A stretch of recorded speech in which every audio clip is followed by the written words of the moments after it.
আসসালামু আলাইকুম প্রিয় দর্শক, আমরা আজকে একটি অসাধারণ তথ্য নিয়ে আসছি যা বাংলাদেশের নদী, উপনদী এবং আন্তর্জাতিক নদী, শাখা নদী এবং সিলেটের মৌলভীবাজার জেলার কয়েকটি নদী, সিলেটের কিছু নদীর তুলনা করব এবং কিভাবে বাংলাদেশের মনু নদী কোন জায়গা থেকে উৎপত্তি হয়েছে, বাংলাদেশ থেকে উৎপত্তি হয়েছে নাকি ইন্ডিয়া থেকে উৎপত্তি হয়েছে সেই সম্পর্কে জানতে পারবেন এই নদীর উৎপত্তি স্থল থেকে দৈর্ঘ্য কতটুকু রয়েছে সেই সম্পর্কে জানতে পারবেন এবং কোন নদীতে যুক্ত হয়েছে সেই সম্পর্কেও জানতে পারবেন। পাশাপাশি জানতে পারবেন সিলেটের আশেপাশের কিছু নদীর বিশ্লেষণ এবং মনু ব্যারেজের কিছু তথ্য জানতে পারবেন। মনু ব্যারেজের পাশাপাশি সুইচ গেটের কী কী সুবিধা রয়েছে এই সুবিধা সম্পর্কে আপনাদের সামনে তুলে ধরব। আশা করি আপনারা মনোযোগ সহকারে শুনবেন, কথাগুলো শুনলে অবশ্যই কাজে লাগবে। তো সিলেটের মৌলভীবাজার সদর এই মনু নদীর উপর একটি ব্যারেজ রয়েছে, মনু ব্যারেজ। সেই মনু ব্যারেজ থেকে আমরা সরাসরি আপনাদের সাথে কথা বলছি। সো এখান থেকে প্রকৃতির সাথে মিশে আপনাদের সাথে যুক্ত হয়েছি, বেশ ভালো লাগছে।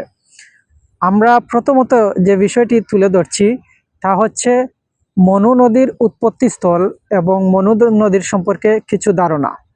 মনু নদী বাংলাদেশের সিলেটের মৌলভীবাজার জেলার সদরে, যা রাজনগর উপজেলা হয়ে এবং কুলাউড়া উপজেলা অন্তর্ভুক্ত কিছু জায়গা জুড়ে মনু নদী অবস্থিত।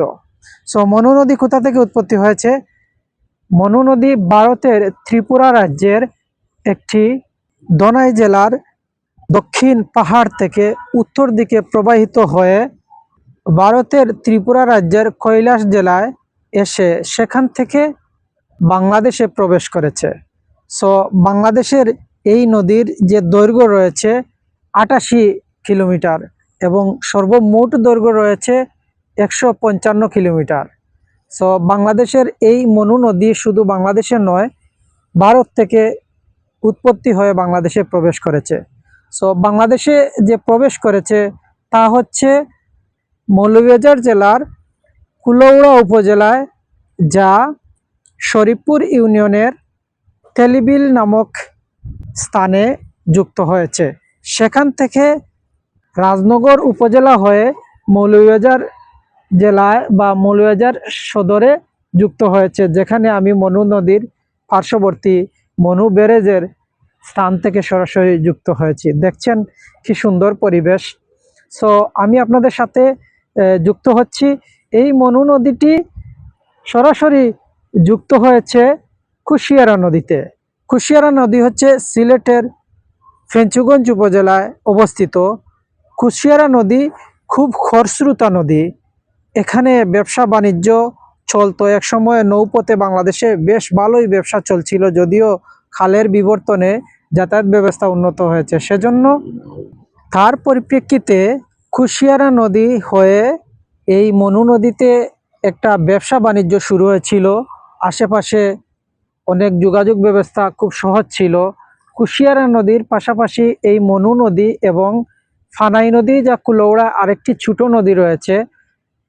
বাংলাদেশের সর্ববৃহত্তম হাকালুকি হাওর, সেই হাকালুকি হাওর গ্যাসে ফানাই নদী ওই মনু নদীতে যুক্ত হয়েছে এবং মনু নদীর পানিগুলো ওই ধীরে ধীরে ওই কুশিয়ারা নদীতে পড়ে। এবং এখানে আরেকটা বিষয়, ওই ফানাই নদী সরাসরি আবার কুশিয়ারা নদীতে এদিকে যুক্ত হয়েছে, ওদিকে খাল হয়ে আরেকটি এভাবে এই পানি যাতায়াতের ক্ষেত্রে বা পানি ওইভাবে প্রবাহিত হয়, এক জায়গা থেকে অন্য জায়গায় নদ নদী হয়ে যাচ্ছে। সেই হিসাবে সিলেটের এই কয়েকটি নদী বেশ গুরুত্বপূর্ণ ভূমিকা রাখছে।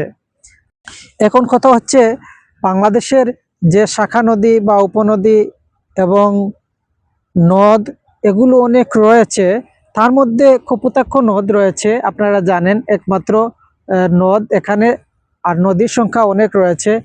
সো বাংলাদেশের এই যে মনু নদী আন্তর্জাতিক ক্ষেত্রে বেশ ভূমিকা রাখছে, কারণ ওই ভারত থেকে যেহেতু এখানে মৌলভীবাজারে যুক্ত হয়েছে, সেজন্য ভারত থেকে যে পানি প্রবাহিত হয়, যেহেতু ভারত আমাদের বাংলাদেশের চেয়ে একটু উঁচু, সেজন্য ওই নদীটা খুবই গুরুত্বপূর্ণ।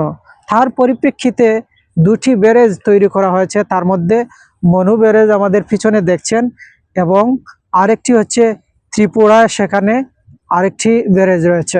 সো এই দুইটি ব্যারেজ মনু নদীর পানি নিয়ন্ত্রণ করে থাকে, এবং কোন সময় পানি আটকে রেখে কৃষিকাজের জন্য ব্যবহার করার প্রয়োজনে এই ব্যারেজটি ব্যবহার করা হয়ে থাকে। সো মনু নদীর যে এই ব্যারেজটি এই মুহূর্তে পানি ছাড়া হয়েছে, আরও একদিন আসছিলাম সেখানে, ওই ব্যারেজটি বন্ধ ছিল। তো সুইচ গেটের সুবিধা অসুবিধা সম্পর্কে কিছু ধারণা দিচ্ছি।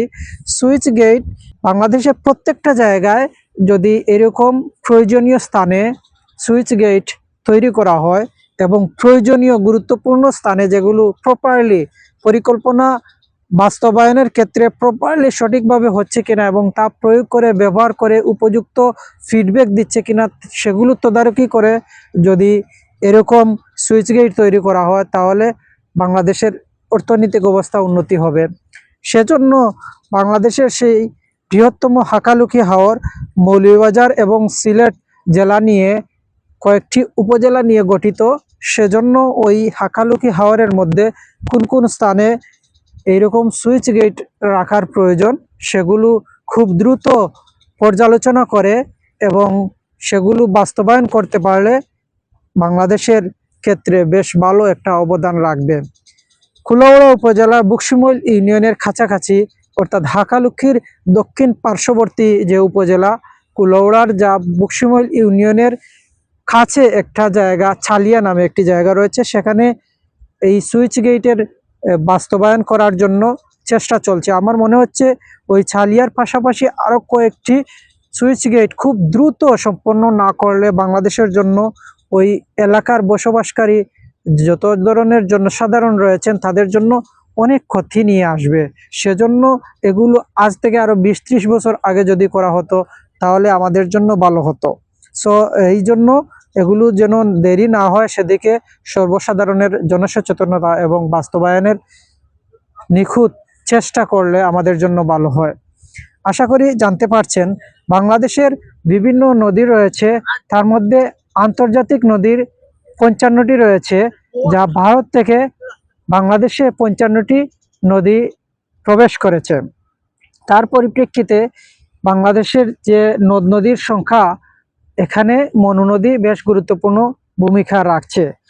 আরেকটা বিষয় রয়েছে, বাংলাদেশের যে কুশিয়ারা নদী সিলেটে রয়েছে, তার মধ্যে সুরমা নদী কুশিয়ারা নদীর চেয়ে কিছুটা বড় রয়েছে, যা সিলেট সিটি কর্পোরেশনের অন্তর্ভুক্ত একটি নদী, যেখানে ওই কুশিয়ারা নদীর উত্তর পাশে সুরমা নদী রয়েছে। সুরমা নদীর ঘিরে অনেক ইতিহাস ঐতিহ্য রয়েছে, যেগুলো আপনারা পরবর্তী সময় হয়তো জানতে পারেন। তবে আমাদের নদ নদী সম্পর্কে জানার প্রয়োজন রয়েছে। যদি নদ নদী সম্পর্কে জানি, তাহলে বাংলাদেশের অর্থনৈতিক অবস্থার উন্নতি ঘটবে, নতুবা নদী কিভাবে ভাঙ্গন হয়, কিভাবে গড়ে, এগুলো সম্পর্কে আমাদের বৃহৎ ধারণার প্রয়োজন রয়েছে। সেখানে বৈজ্ঞানিক ব্যাখ্যা, বৈজ্ঞানিক কিছু বিষয় রয়েছে, যেগুলো কিভাবে নদী শাসন করতে হয়, নতুবা এরকম যদি তথ্য আমাদের জানা না থাকে, নদী আমাদেরকে শাসন করবে, এতে আমাদের অনেক ক্ষতি হবে। সো এভাবেই আমরা অনেক তথ্য যদি সংগ্রহ করি এবং আমরা আপনাদের সামনে তথ্য প্রকাশ করার পাশাপাশি এই তথ্যগুলো যেন আপনারা নিখুঁতভাবে বাস্তবে প্রয়োগ করেন, সেগুলো করতে পারলে আমাদের জন্য ভালো হয়। সো আমাদের সাথে থাকার জন্য অসংখ্য ধন্যবাদ। কথা হবে নতুন কোনো ভিডিওতে, নতুন কোনো টপিকস নিয়ে। আমাদের সিদ্দিক বিজনেস ট্যুরিজম ইউটিউব চ্যানেলটি সাবস্ক্রাইব করবেন, লাইক কমেন্ট করবেন এবং আপনাদের মতামত প্রকাশ করার চেষ্টা করবেন, সেই প্রত্যাশা জানিয়ে বিদায় নিচ্ছি। ভালো থাকুন, সুস্থ থাকুন, গুড বাই।